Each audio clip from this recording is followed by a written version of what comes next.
presidential candidate Biden has made his campaign about President Trump's mismanagement of the coronavirus pandemic, which he claims has directly resulted in millions of unnecessary deaths. During a September 21 campaign speech in Philadelphia, Biden gaffed that if Donald Trump has his way, the complications from COVID-19, which are well beyond what they should be, it's estimated that 200 million people have died, probably by the time I finish this talk. The Census Bureau reports that the U.S. population is about 331 million, meaning that a 200 million death count would represent nearly two-thirds of the population.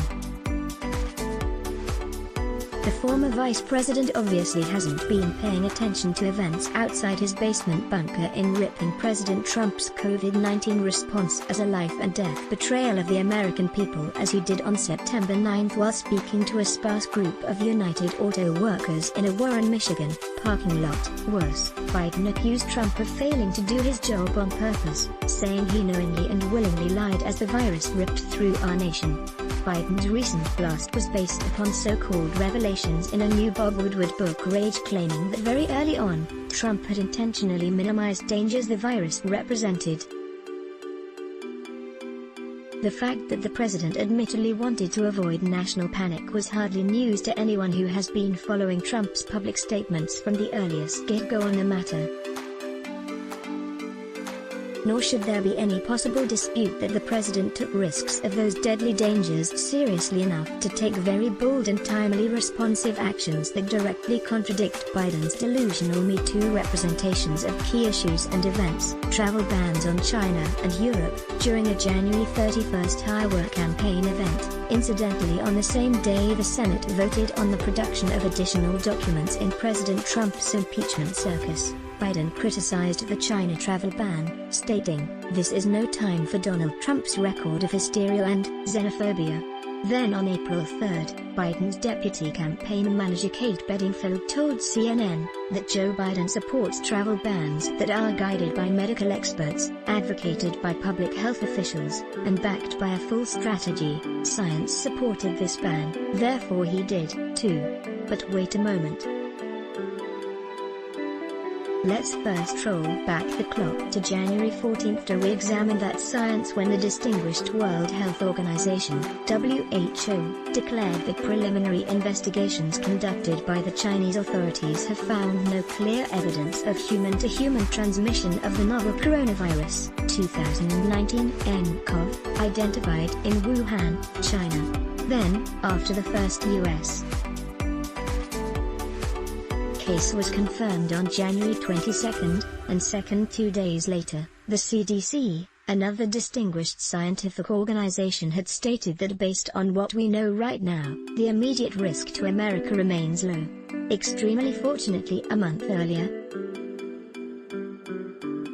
on January 31, the day after the CDC publicly confirmed person-to-person virus spread for the first time, Trump had already overruled those scientists and enacted a travel ban on China to slow down the spread.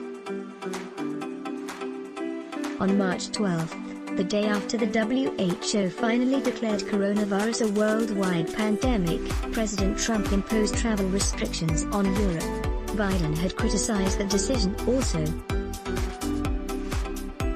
establishment of National Coronavirus Task Force. On March 31, Biden said, "Who's in charge? This is not rocket science, it is consequential, incredibly consequential that there is certain things that can be done now, should have been done a week ago, 3 weeks ago, a month ago. The test for me is what does he do from this point on, and he has significant responsibility, put somebody in charge. This is a war, you need a general, put somebody in charge every single day that is accountable. Let people know exactly what is happening. Tell them the truth, they can handle it." It wasn't until February 26 that the first case of suspected local transmission in the United States was announced by the CDC. On that very day, a month before Biden called for putting somebody in charge, Trump had already appointed Vice President Pence to head a White House coronavirus task force. Next day, Pence named Dr. Deborah Birx to serve as the White House coronavirus response coordinator. Washington and state government cooperation. Biden called for cooperation between federal and state governments to address the pandemic, suggesting that this hadn't occurred. On March 27, while talking on CNN about how Trump is supposed to be working with governors, Biden said, "I mean, there's supposed to be cooperation here. I mean, this has nothing to do with politics. And it really doesn't. It really doesn't."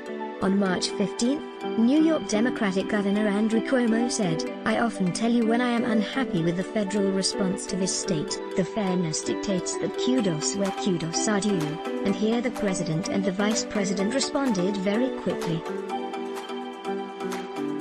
So I want to thank them for that." On March 19, California Democratic Governor Gavin Newsom said, "I want to compliment the president in his focus on treatments. I was talking to the vice president and the president today, thanking them for the first national stockpile transfer of assets that we just received, where we received quite literally hundreds of thousands of gloves and face masks. Not just N95, but also surgical masks." On March 24, New Jersey Democrat Governor Phil Murphy said, "I want to thank the president and his administration. We need hospital beds, so we've got 4 field hospitals getting erected by FEMA and the Army Corps that will allow us to displace currently cared for individuals, non-COVID, into those hospitals to free up critical care beds." Implementation of Defense Production Act. Biden claimed that he had called for invoking the Defense Production Act before anyone.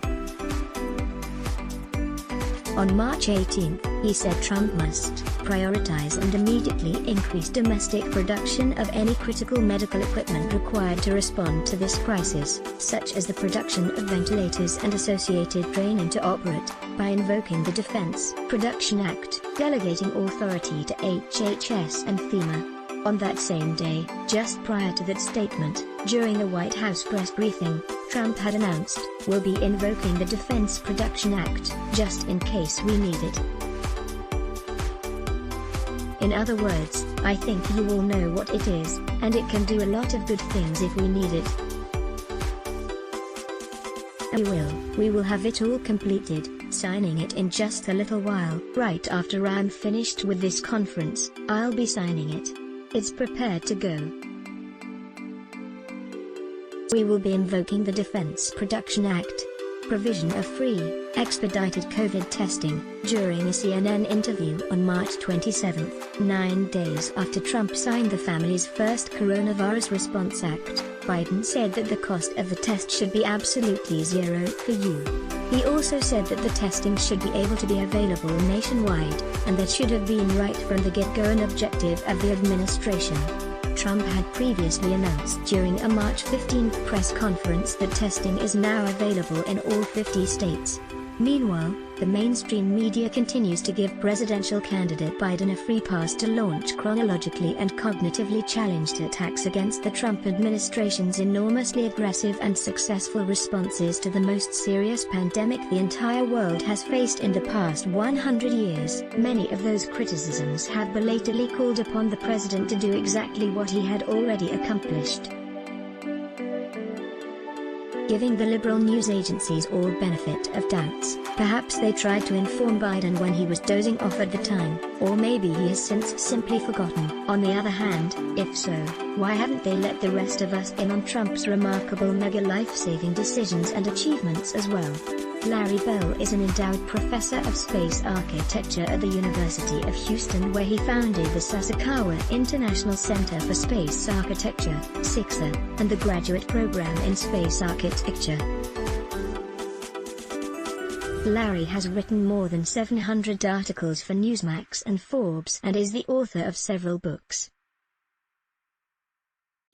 Included are How Everything Happened, Including Us, 2020, Cyber Warfare, Targeting America, Our Infrastructure and Our Future, 2020, The Weaponization of AI and the Internet, How Global Networks of Infotech Overlords Are Expanding Their Control Over Our Lives, 2019, Reinventing Ourselves, How Technology is Rapidly and Radically Transforming Humanity, 2019, thinking whole, rejecting half-witted left and right brain limitations. 2018, Reflections on Oceans and Puddles, 100 Reasons to be Enthusiastic, Grateful and Hopeful. 2017, Cosmic Musings, Contemplating Life Beyond Self. 2016, Scared Witless, Prophets and Profits of Climate Doom. 2015, and Climate of Corruption, Politics and Power Behind the Global Warming Hoax. 2011, he is currently working on a new book with Buzz Aldrin, Beyond Footprints and Flagpoles. Read Larry Bell's reports. More here. Let's block ads. Why? Show your love for him. Click the link in description. Thanks for watching.